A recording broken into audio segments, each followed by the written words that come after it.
Ha? Tarihinizi ve eşlik etmek üzere değerli protokolümüzü davet arz ederim efendim.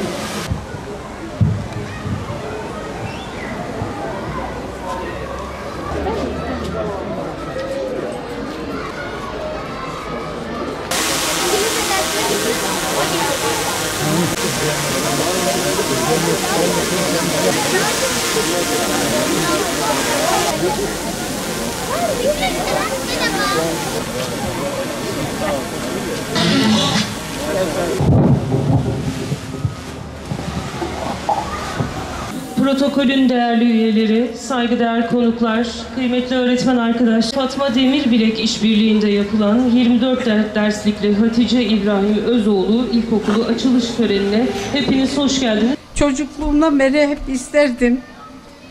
Okula giderken hep söylerdim. Annemin babamın adına okul yaptıracağım. Allah bana bu fırsatı verdi. Allah razı olsun hepinizden. Nasıl anlatayım? Anlatacaklarım hepsi bu kadar. İnşallah vatana millete hayırlı olur. Hayırlı evlatlar yetişir.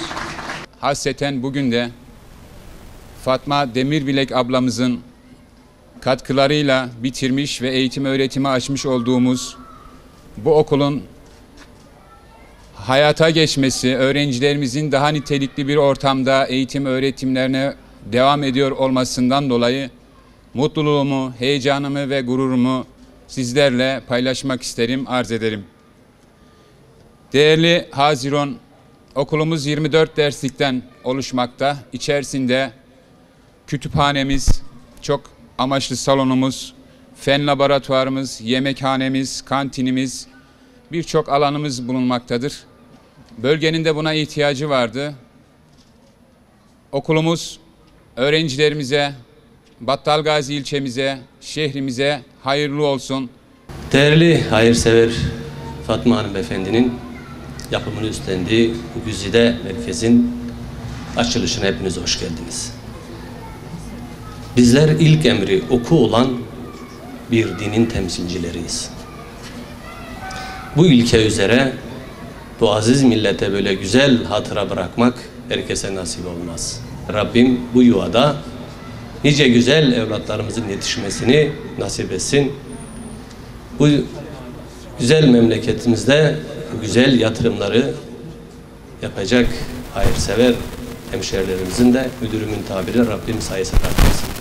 Eğitim, ulusların bağımsızlığını, refahını ve huzurunu belirleyen en önemli stratejik alandır. O nedenle dünyada hem eğitim sistemleri hem de fiziki altyapı en çok tartışılan alandır. Eğer bu dünyada güçlü, huzurlu ve refah içinde yaşamak istiyorsanız evlatlarınızı daha iyi eğitmelisiniz. Sadece bunun için mi? Hayır. Teşekkür eden, özür dileyen, iyi insan oluşturmak için de eğitim şarttır. Dikkat ederseniz hep eğitim kurumu diyoruz. Öğretim kurumu demiyoruz. Çünkü biz eğitimi bilgi aktaran kurumlar olarak sadece görmüyoruz. Bunun yanında insan davranışlarındaki olumlu değişiklikler olarak eğitimi nitelendiriyoruz. Bugün dünyadaki acının, gözyaşının, akan kanın sebebi pozitivist düşüncedir. Bilim ve aklın her şeyi çözdüğüne inananlar 70'lerin ikinci yarısında pozitivizmin iflas etmesine rağmen hala bunları savunmaya devam ediyor.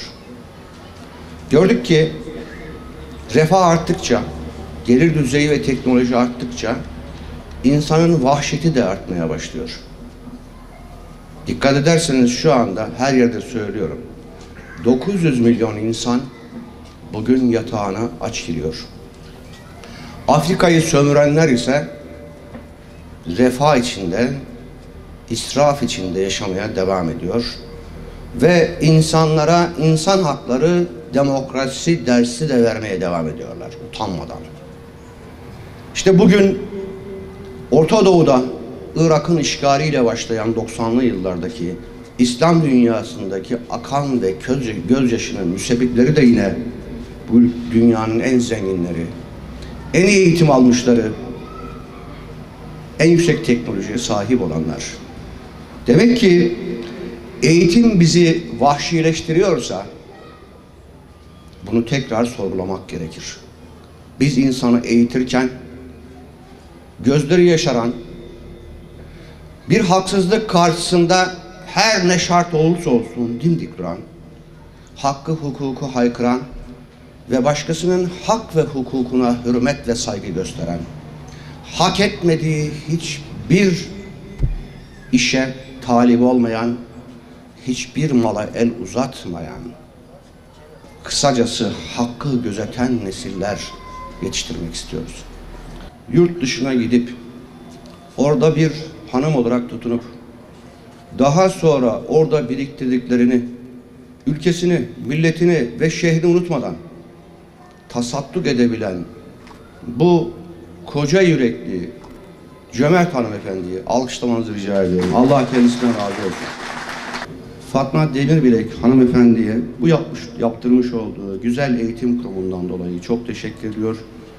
Ve Hatice İbrahim Özoğlu ilkokulumuzun hayırlı ve uğurlu olmasını diliyor.